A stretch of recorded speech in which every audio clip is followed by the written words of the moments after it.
All right, welcome back for another deep dive. Today we're taking a look at 19th century romantic aesthetics. Yeah, and aesthetics, it really touches on so much more than just art and beauty as separate things. For sure, for sure. It's not just like a philosophy of art that's kind of off doing its own thing. Yeah. The Romantics wanted to apply aesthetic principles really broadly. To everything, to life itself. Like Friedrich Schlegel said, all nature and science should become art, and art should become nature and science. And the oldest program even says, the highest act of reason by encompassing all ideas is an aesthetic act. Wow. And that truth and goodness are siblings only in beauty. That's really striking. And we see this across the movement. Keats said, beauty is truth, truth beauty. Right. And Wordsworth and Coleridge said, poetry is the first and last of all knowledge. It is as immortal as the heart of man. So as you can see, this concept of the primacy of the aesthetic was really central to their thinking. Yeah. So as good philosophers, we really want to figure out what exactly they meant by that. Right.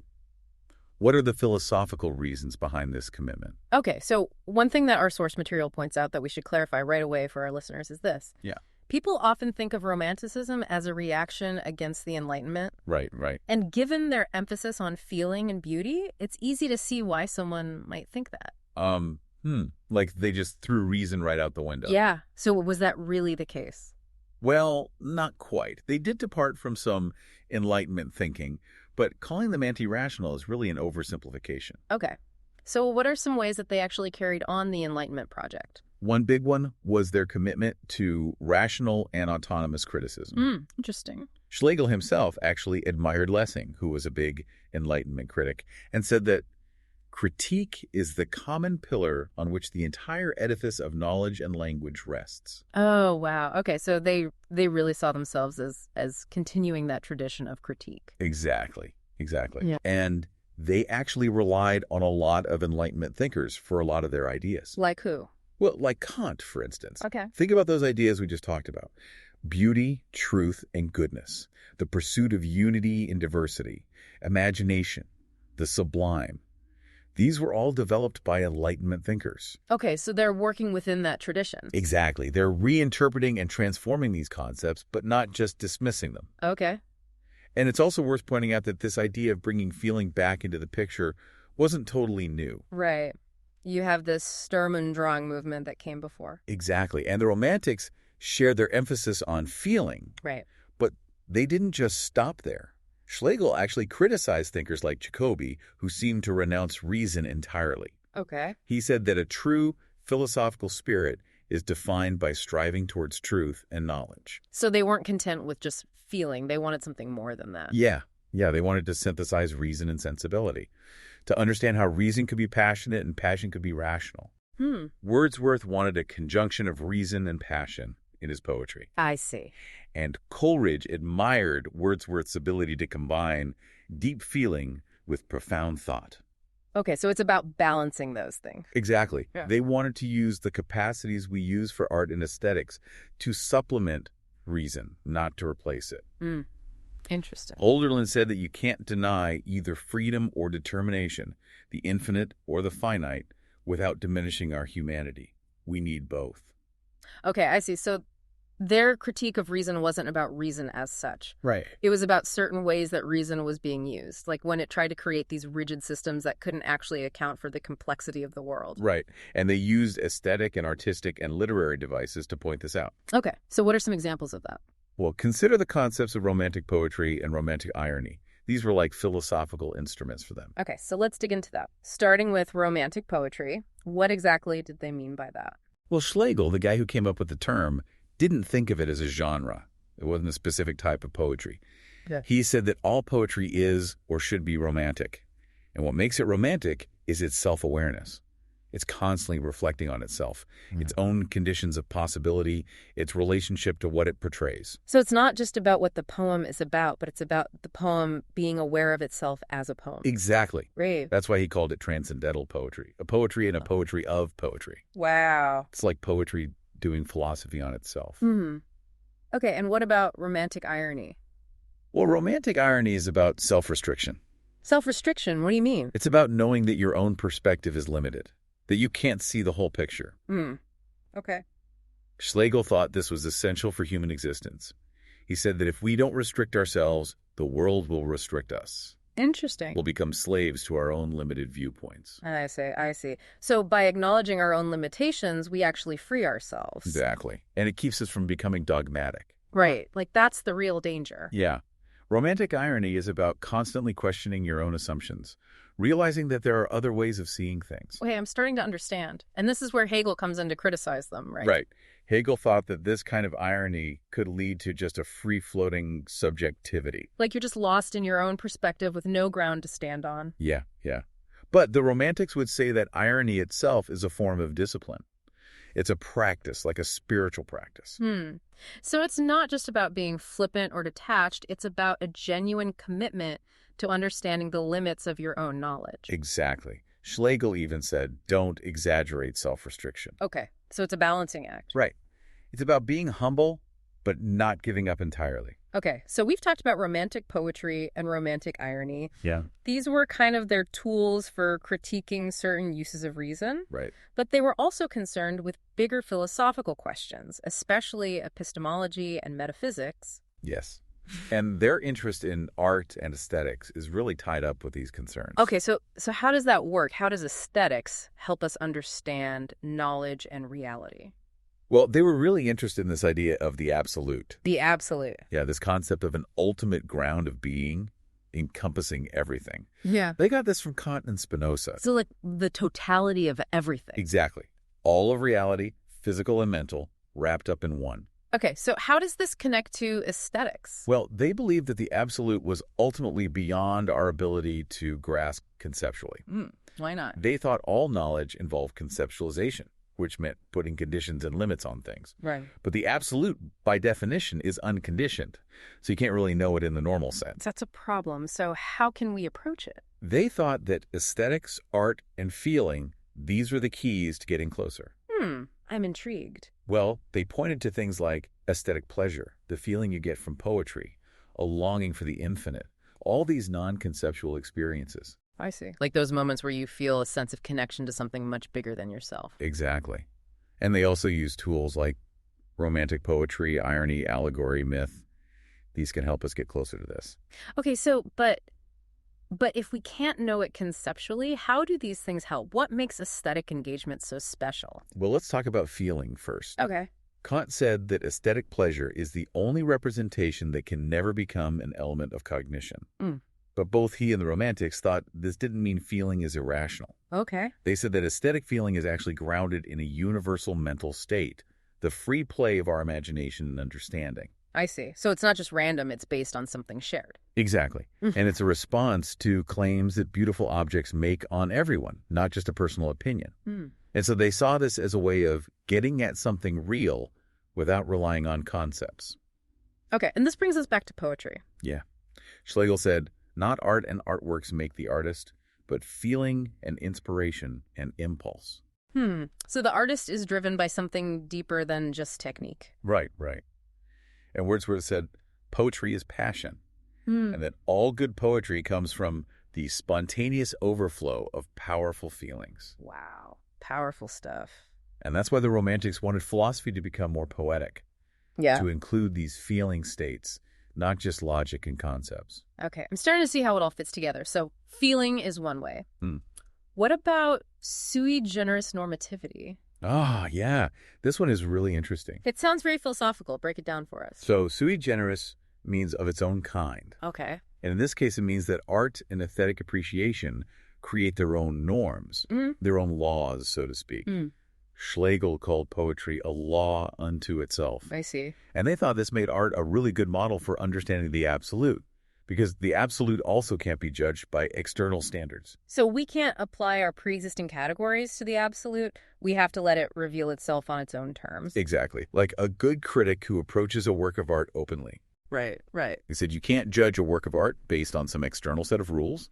You have to engage with it on its own terms to let it tell you what its standards are. And this is connected to the idea of genius, right? Right. The Romantics saw the true artist as being creative, original, not bound by rules, but also, importantly, receptive to nature. Okay. Schlegel said, Every good poem must be wholly intentional and wholly instinctive. Interesting. So it's this balance between freedom and receptivity. Yeah. And he even said, you should demand genius from everyone, meaning we should all strive to be like that. Wow. That's a high bar. It is, it is. Yeah. But they saw this as being crucial not just for art, but for life in general, for understanding the absolute, for being fully human. Okay, I see. So we've talked about feeling, we've talked about sui generis normativity. Yeah. And our source material also talks about concrete individuality. Ah, yes. The absolute as an individual. So how did they see this idea playing out in aesthetics? Well, they saw artworks as being like individuals. Schlegel said, whoever conceives of poetry or philosophy as individuals has a feeling for them. Okay, so it's about recognizing the uniqueness of each work. Right. And this fits with their idea of the absolute as being this all-encompassing individual. So to understand the absolute, we need to cultivate this awareness of the individual. Exactly. And that's something that art helps us to do. So feeling, sui generis normativity, concrete individuality, these are all ways that aesthetics helps us approach the absolute. Yes. And the last one our source material talks about is open-endedness. Yes. They saw aesthetic pleasure as being open-ended and future-oriented. So what does that mean? Well, unlike practical or sensory pleasures, which need something external to keep going, Right. aesthetic pleasure is self-sustaining. Okay. It comes from a continued engagement with the object itself. I see. And they thought this open-endedness was really important for understanding the absolute, because the absolute is also something that can't be grasped once and for all. It's something we can keep striving towards but never fully capture. Exactly. They criticized philosophers who try to create closed systems that explain everything. Right. They thought that was a misunderstanding of the nature of the absolute. So philosophy itself has to become more open-ended, like art. Right. It's a process, a journey, not a destination. Wow. This is really making me think about how I approach philosophy. It's not just about finding the right answers. It's about a certain way of engaging with the world. Exactly. It's about cultivating those capacities that we use in art and aesthetics and applying them more broadly. I like that. Okay, so we've talked a lot about epistemology and metaphysics, but the Romantics also saw aesthetics as being connected to ethics and politics. Oh, yeah, absolutely. Art and beauty aren't just about personal enjoyment. Right. They have real social and political implications. They saw aesthetics as a way to actually pursue Enlightenment values. Okay, like what? Like autonomy and Bildung. Interesting. So they're not anti-Enlightenment. Not at all. They're taking those values and trying to realize them in new ways. Okay, I see. So how did they see aesthetics helping with that? Well, for starters, they saw art and aesthetics as models for the kind of society they wanted. Like a democratic and egalitarian community. Exactly. They thought that art could show us how to achieve a unity that's both holistic and individualistic. That's a tough balance. It is. But they thought art could point the way. Okay. So how about autonomy specifically? How did aesthetics connect to that? Well, Schlegel said that freedom is the only reality in wishing, willing, sensing, and striving. So they really saw freedom as being central to what it means to be human. Absolutely. Yeah. And they thought that the best way to develop autonomy was to look at the example of art. Why is that? Because artists create their own laws, their own standards. They're not bound by external rules. Right. Like we were talking about with sui generis normativity. Exactly. And they thought that this kind of self-determination should be extended to all of life, to our ethical and political choices. So we should strive to be like artists in the way we live our lives. Right. To be creators, not just followers. Yeah. And to respect others as creators, too. So how about Bildung? How does that fit in? Well, Bildung is all about self-cultivation, becoming a well-rounded and responsible individual. Okay. And they saw the artwork as a model for this, too. Okay, how so? Because the artwork takes all these diverse elements and brings them together into a harmonious whole. It shows us how to achieve that balance between sensibility and reason that we need to be fully human. So it's not just about accumulating knowledge, it's about developing our whole selves. Exactly. And they also saw Bildung as being crucial for political life. Okay, so how did that work? They thought that a true republic could only be built on a foundation of educated and self-cultivated citizens. So it's not enough to just have laws. You need people who are capable of governing themselves. Right, who could make responsible choices. And they thought that art could help with this. That's interesting. And what about individuality and sociality? Were they focused on the individual at the expense of the community? That's a good question, and it's a complex one. Okay. They definitely valued individual freedom and self-development, but they weren't advocating for a kind of isolationist individualism. Okay. Schlegel talked about a regulated interaction between individuality and universality. So it's about finding the right balance. Exactly. Yeah. They wanted to create a society where individuals could flourish, but also where they could be connected to something larger than themselves. Novalis put it really well. He said, "Does not the universal gain from the individual from universal relations?" That's a really good quote. They really believed that you couldn't have one without the other. So how did they see art and aesthetics contributing to this balance? Well, they saw love as being the key. Love. Yeah. They thought that genuine love, not just self-interest, should be the basis of society. All right. And they saw art, especially poetry, as a way to cultivate this love. Schlegel said, "Poetry befriends and binds with unseverable ties the hearts of all those who love it." I see. So art can create those connections between people. Exactly. And they saw the poet as being a kind of mediator, bringing people together through their art. So this emphasis on love and connection, that really informed their political vision as well. It did. They talked about wanting to create an organic state. What do you mean by that? Well, they thought that the modern state was too mechanistic, based on cold, hard reason. Okay. They wanted to create a state that was more like a living organism where all the parts are interconnected. Yeah, I see. And they thought that aesthetics could help to achieve this. Okay. By cultivating those feelings of love and connection, by showing us how to achieve unity in diversity. So it's about creating a society where people are bound together by something deeper than just laws. Exactly. By shared values, by a sense of belonging, by love. Wow. That's a really powerful vision. It is. And it's one that still resonates today. Absolutely. It makes you wonder if we've lost something in our modern world. Maybe we have. Maybe we've become too focused on the individual, on reason, on efficiency. Maybe so. Okay, so one last area I want to touch on is their relationship with nature. Ah, yes. This is another big one. They seem to be really concerned about the way that modern science was changing our view of nature. They were. They thought that science was reducing nature to just a bunch of mechanical processes. Right. And they worried that this was alienating us from the natural world. Okay, I'm following. Mudgerlin talked about the feeling of being fallen out with nature, like there's this gap between us and the world. I feel that sometimes, like we've lost that sense of connection. Yeah, and they blamed science for this. Okay. They thought that science was taking this beautiful, mysterious world and dissecting it, reducing it to just matter and motion. And they saw this as having negative consequences. Absolutely. They thought it was causing a spiritual crisis. And that it was undermining our sense of wonder and awe. I see. Like nature becomes this predictable machine instead of this inspiring mystery. Right. And so they wanted to find a way to re-enchant nature. That's a beautiful way to put it. So how did they propose to do that? Through aesthetics. Okay, how does that work? Well, they thought that aesthetics could help us see nature in a new way, not just as a bunch of parts, but as a whole, as an organic, self-organizing system, a living force. I see. So it's about shifting our perspective. Exactly. They wanted to create a new romantic science. A new romantic science. Yeah, one that was more holistic, that included feeling and imagination alongside reason. Interesting. And how did they ground this new science philosophically? Well, they drew on Kant and Schelling, Okay. but they also kind of combined Fichte's idealism with Spinoza's realism.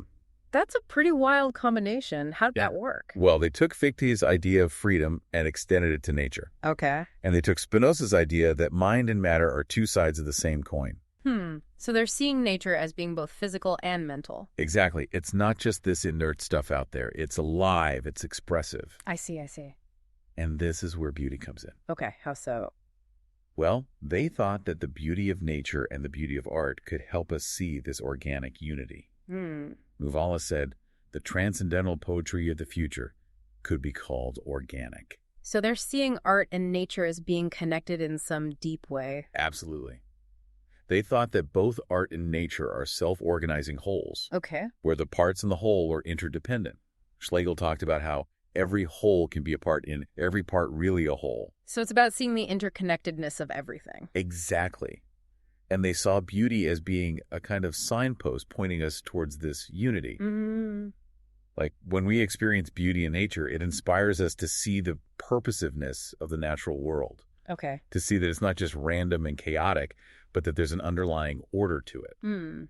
So beauty helps us to see the world in a more meaningful way. Precisely. And it also helps us to feel a sense of connection to nature. Right, right. They talked about the need to romanticize nature, to make it magical again, to recover that sense of wonder and awe. Yeah, I love that. And they thought that poetry was especially good at this Okay. because it can defamiliarize things, make the ordinary seem strange and new. And it can also point to the limits of our knowledge, which helps to create a sense of mystery. I see. Wordsworth was really good at this. He talked about how poets should take the common experiences of life and elevate them through imagination. Because it's about finding the extraordinary in the ordinary. Exactly. And he thought that this could help us to see nature as something truly great and awe-inspiring. Wow.